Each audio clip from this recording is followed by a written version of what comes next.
ବିଷ ଠାରୁ ବିଷାକ୍ତ ମଣିଷର କଥା।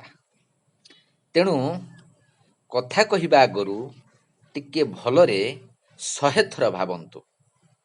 ମୁଁ ଯାହା କହୁଛି ମୋ କଥା କାହା ହୃଦୟରେ କଷ୍ଟ ଦେଉନି ତ?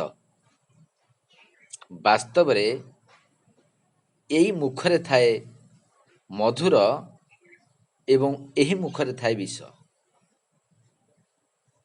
ତେଣୁ କଥାକୁ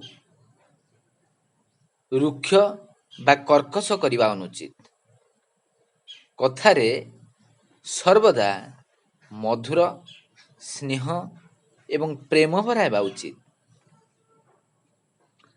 ଆଜିର ଜୀବନ କାଲିକି ନାହିଁ। ସତରେ ବନ୍ଧୁ, ମୁଁ ଯାହା କହୁଛି ଠିକ କହୁଛି ନା? ଯଦି ଏ ଭିଡ଼ିଓଟି ଆପଣଙ୍କୁ ଭଲ ଲାଗୁଥାଏ ତେବେ ଲାଇକ୍, ସେୟାର, କମେଣ୍ଟ, ସବସ୍କ୍ରାଇବ୍ ଏବଂ ଫଲୋଅର କରିବାକୁ ଜମାରୁ ଭୁଲିବେ ନାହିଁ। ରହୁଛି। ଜୟ ଜଗନ୍ନାଥ।